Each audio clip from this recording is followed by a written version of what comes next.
Anda kembali di Kabar Petang, kita lanjutkan dialog. Saya ingin ke Pak Pandu. Pak Pandu, sebenarnya apa yang terjadi hingga lonjakan kasus bisa sangat masif? Ya, jadi lonjakan kasus sekarang sangat masif ya. Itu karena pertama memang karakteristik Omikron ini sangat mudah menular. Begitu masuk ke komunitas, itu akan secara landai, dia akan terus meningkat suatu titik tertentu dan langsung naik tinggi sampai di atas seperti derajatnya itu seperti hampir tegak lurus gitu. Itu yang terjadi di beberapa wilayah. Dan memang itu tidak bisa dihindari karena juga tidak ada cara pencegahan yang dilakukan oleh masyarakat, yaitu pakai masker, di mana kita sudah selama 6 bulan ini mengalami fase yang sangat landai, di mana kasusnya sangat rendah, dan kemudian tanpa disadari sudah ada Omikron baru dan terus sudah ada varian baru yang disebut Omikron yang akan meningkatkan kasus.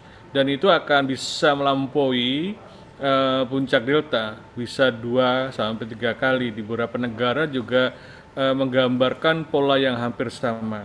Tetapi kalau ini meningkat terus ya, tentu yang kita khawatirkan adalah kalau kena pada penduduk yang masih rawan, yaitu lansia yang belum divaksinasi sama yang ada komorbid berat. Karena mereka inilah yang akan menjadi korban, bisa masuk ICU, masuk rumah sakit, dan bisa wafat. Ini yang menurut saya walaupun banyak orang seperti saya juga menduga ini lebih rendah, tetapi kita harus ingat bahwa ada penduduk yang masih tetap rawan, yaitu yang tadi saya sebutkan.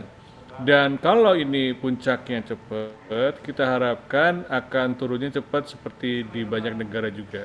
Oke, Pak Pandu, apakah kondisi sekarang ini sudah mencapai puncaknya dan juga sampai kapan Pak Pandu kondisi semacam ini akan terus terjadi? Tentunya tidak kita harapkan memang. Betul, jadi dari pengalaman banyak negara itu berkisar antara sejak masuk ke komunitas itu bisa sampai 1 bulan sampai 60 hari ya. Jadi kita sudah lebih dari sebulan nih. Harapannya mungkin akhir bulan ini puncak bisa tercapai, paling telat itu kira-kira awal Maret sehingga akan cepat turun. Ya, dengan demikian, tetapi kan itu fase yang sangat mendebarkan karena kita tidak ingin rumah sakit yang kita sudah siapkan sebenarnya seperti Delta, tetapi ternyata sampai sekarang kira-kira hanya sekitar 30% dari lonjakan Delta, jadi masih bisa diatasi, masih bisa, kita tidak terlalu cemas melihat kapasitas rumah sakit, tetapi tetap berita sehari-hari pasti ada orang yang meninggal.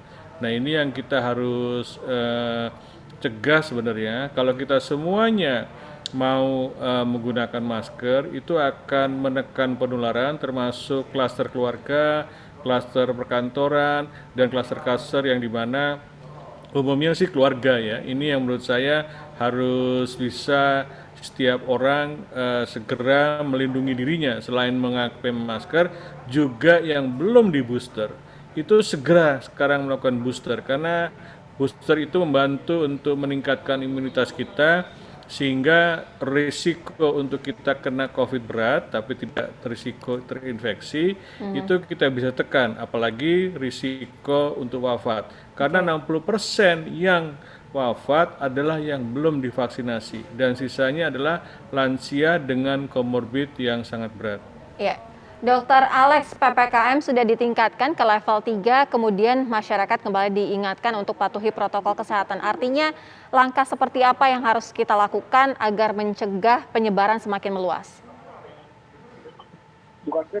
Ya, jadi sebagaimana yang tadi sudah kita dengar tadi siang bahwa kita akan masuk ke dalam PPKM level 3. Jadi PPKM level 3 ini adalah mengatur dan mengawasi dan mengendali kegiatan mobilitas masyarakat.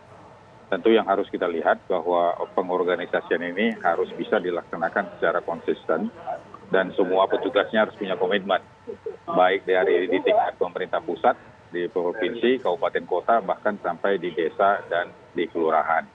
Ini nomor 1. bahwa PPKM level 3 ini nanti akan disesuaikan dengan Inmendagri yang akan disiapkan.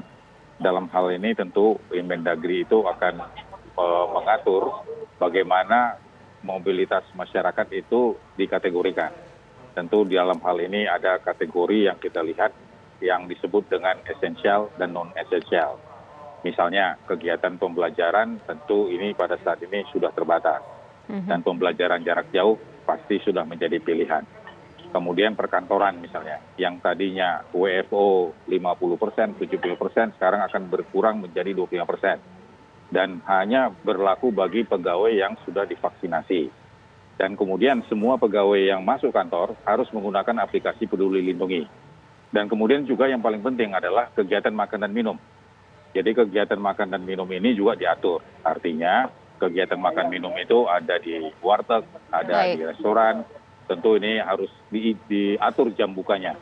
Jadi tetap bisa boleh buka, tetapi maksimal pengunjung itu hanya 50%. Dan waktu makan itu tidak boleh lebih dari 60 menit. Baik, jadi dokter. ini salah satu yang harus diatur. Termasuk juga restoran harus di tempat yang terbuka. Ya. Dan kemudian juga akan mengatur juga dengan bagaimana aktivitas masyarakat yang harus kita lihat secara konsisten, di mana misalnya pusat perbelanjaan. Pusat perbelanjaan masih tetap buka, hanya jam bukanya tentu sudah diatur.